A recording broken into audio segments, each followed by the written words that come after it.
Break के बाद आप सभी का एक बार फिर से स्वागत है। असगर वजाहत साहब के साथ एक बार फिर से बातों का सिलसिला जारी करते हैं। तो असगर साहब, दरअसल हम जो बात आपसे कर रहे हैं कि ये जो हमारा समय है, इस समय में जैसे आप ज़्यादातर आपने जैसे कहानियाँ लिखी, आजकल आप लघु कथाएं भी बहुत लिख रहे हैं और आपने नाटक लगातार, आप एक ऐसे नाट्य लेखक हैं जो लगातार लिख रहे हैं। नहीं तो वरना होता है कि लोग नाटक लिखना बंद कर देते हैं, उनको लगता है कि नाटक चूंकि मंचित नहीं हो रहे हैं, पर आप लगातार नए नाटक दे रहे हैं।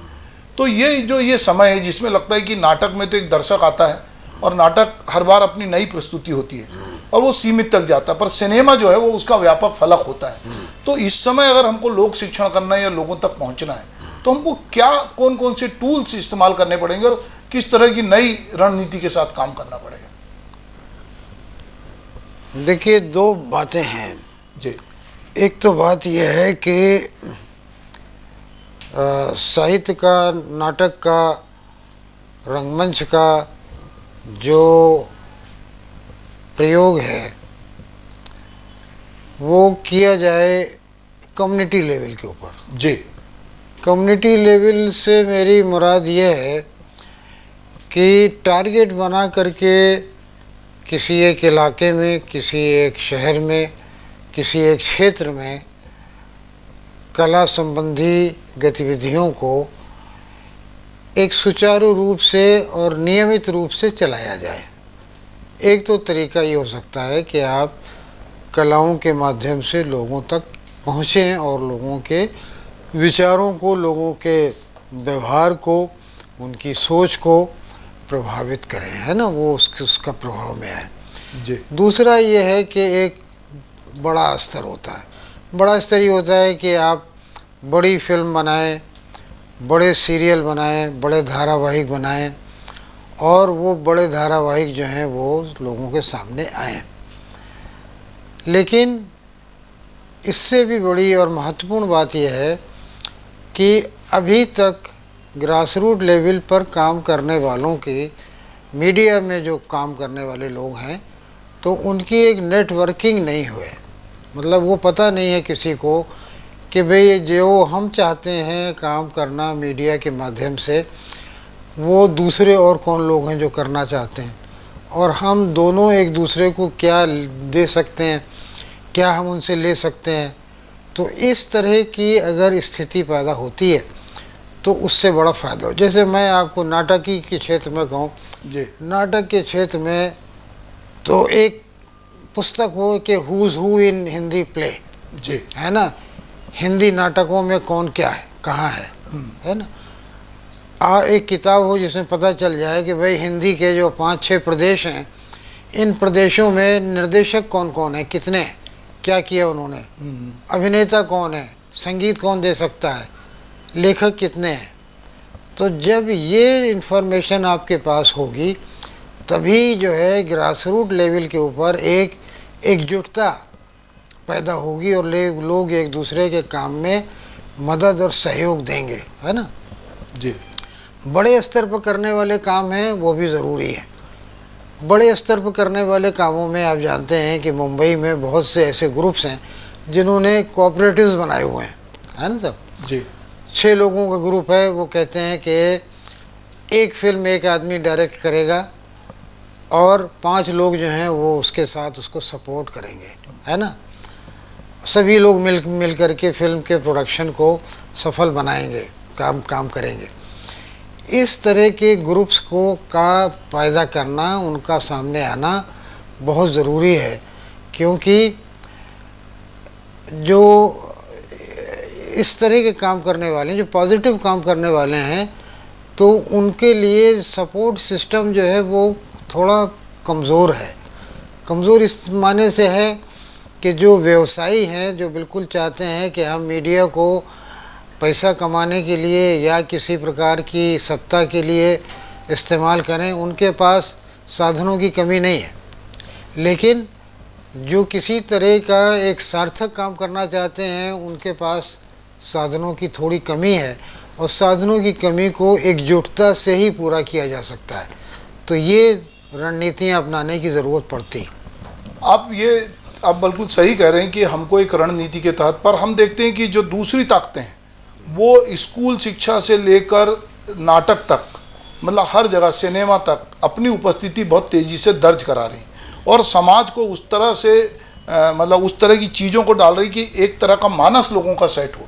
जो काम पहले उनका संगठन करता था, अब वो मीडिया के जरिए, सिनेमा के जरिए वो कर रहे हैं और वो बहुत तेज़ी से वो काम कर रहा है। ये हम देख रहे हैं कि जो वैमनस्यता है, जो विभाजन के समय जीती नहीं थी, उससे गहरी खाई इधर अमृत महोत्सव के बीच में जहर, अमृत के बीच में जहर बोने का काम जो है वो बहुत तेज़ी से हो रहा है। बिल्कुल बिल्कुल आप सही कह रहे हैं कि ये जो नेगेटिविटी है, नकारात्मकता है, और ये समाज में अलगाव और दूरी पैदा करने वाली जो काम है, ये बहुत बड़े पैमाने पर हो रहे हैं और इसीलिए, और बहुत ऑर्गेनाइज तरीके से हो रहे हैं।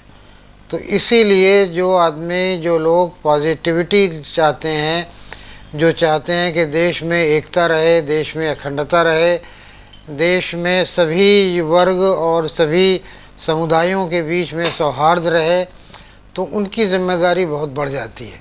उनकी जिम्मेदारी बहुत बढ़ जाती है और वो अपनी जिम्मेदारी को केवल यूनाइट होकर ही पूरा कर सकते हैं। इंडिविजुअल कैपेसिटी में पूरा करना उनका मुश्किल है। दूसरा ये है कि जो राज्य सरकारें ऐसी हैं, जो राज्य सरकारें हमारे आपके विचारों से सहमत हैं, जो राजनीतिक गतिविधियां ऐसी हैं कि जो ये मानती हैं कि भाई इस देश में वैमनस्य नहीं होना चाहिए, इस देश में अलगाव नहीं होना चाहिए, इस देश में एकता होनी चाहिए, तो उनके पास भी कला को लेकर कोई नीतियाँ नहीं हैं, कला को लेकर कोई उनके पास प्रोग्राम नहीं है। उदाहरण के लिए मैं आपसे कहूँ कि फर्ज कीजिए कि वामपंथी राजनीति है जी, वामपंथी राजनीति के पास कोई रचनात्मक बड़ा कार्यक्रम ऐसा कि जो बड़े स्तर पर लोगों को एजुकेट कर सके, शिक्षित कर सके, मोटिवेट कर सके, ऐसा कोई प्रोग्राम नहीं है, कोई प्रोग्राम नहीं। लेखक संगठन है, लेकिन लेखक संगठन, उनकी भूमिका बहुत सीमित होती है, बहुत सीमित भूमिका है। इसी तरह से और जो सेंटरिस्ट पार्टियां हैं, है ना जी, फर्ज कीजिए कि जो कांग्रेस है या फर्ज कीजिए कि जो आप पार्टी है, क्या इनके पास कोई संस्कृति संबंधी नीति है? नहीं है जी, नहीं है। इसलिए ये मार खाती हैं, ये पार्टियां मार खाती हैं। जबकि जो दक्षिण पंथी पार्टियां हैं, जो राइटिस्ट पार्टियां हैं, राइटिस्ट पार्टियों के पास एक बड़ी सशक्त और एक बड़ी सोची समझी संस्कृति की नीति है जी, जिसको वो लागू करते हैं। इनके पास कोई नीति नहीं है। तो ये भी ज़रूरी है कि इन दलों को ये बताया जाए कि ये आपके अस्तित्व का सवाल है। अगर आप संस्कृति के संबंध में कोई नीति नहीं बना रहे और उस नीति को लागू नहीं कर रहे, तो आपका अस्तित्व खतरे में है। क्योंकि अंततः लोगों के जो विचार हैं, वो विचार जो है वो राजनीति को समर्थन देते हैं, किसी भी प्रकार की राजनीति को समर्थन देते हैं। और विचार बनाने का काम जो है वो कलाएं करती हैं, विचार बनाने का काम जो है वो फिल्म करती है, वो नाटक करते हैं, वो साहित्य करता है, कविता करती है। तो इसलिए इनके ऊपर ध्यान देना ज़रूरी है। तो राजनीति से ज़्यादा बड़ा महत्व जो है वो कलाओं का है समाज में। लेकिन दुर्भाग्य की बात यह है कि राजनेता इस बात को जानते नहीं हैं, मानते ही नहीं, मतलब जानते नहीं, उनकी ये चिंता में नहीं है। उनको तो ये है कि सत्ता कैसे मिल सकती है, केवल सत्ता मिल सकती है कि जाति और धर्म के आंकड़े और किसी को चादर दे दो और किसी को स्कूटर दे दो, है ना, किसी को फ्री राशन दे दो और सत्ता ले लो। तो सत्ता से आगे बढ़ कर के किसी प्रकार की सोच अगर राजनीति में आती है तो उसका बहुत बड़ा असर पड़ेगा। सही आप उम्मीद कर रहे हैं। मैं भी सोचता हूँ कि ऐसा ही होगा कि आने वाले समय में जिस तरह आप अपने नाटक में एक आशा जगाते हैं कि जहाँ गांधी मरते नहीं हैं और वो गोडसे को बदलते हैं अपने विचारों से, तो हम उम्मीद करते हैं कि हमारे समाज में बहुत सारे राजनीतिक लोग धीरे धीरे इस सच्चाई को समझेंगे कि अगर हमको वाकई में तब्दीली लाना है तो हमको अपनी कला, संस्कृति, साहित्य को प्रोत्साहित करना पड़ेगा, आगे बढ़ाना पड़ेगा। केवल चीज़ें मुफ्त में देने से या जाति में बांटने से कुछ नहीं होगा। आपसे बात करके बहुत अच्छा लगा। इसी तरह हम असगर वजाहत साहब को लगातार सक्रिय देखना चाहते हैं। हम उनके नए नए नाटकों को मंचित होते देखना चाहते हैं। अभी हाल ही में जो उन्होंने तुलसीदास पर नाटक लिखा है, जो आने वाले समय में हो सकता है हमको सिनेमा में देखने मिले। जिस तरह की हमको जिन लाहौर नहीं देखा वो भी एक सिनेमा में देखने मिलेगा। godse@gaandhi.com ये भी हमको एक फिल्म के रूप में देखने मिलेगा। तो हम असगर वजाहत साहब को धन्यवाद करते हैं और उम्मीद करते हैं कि हमारी ये बातचीत आने वाले समय में लोगों के दिमाग को साफ करने में मदद करेगी। नमस्कार।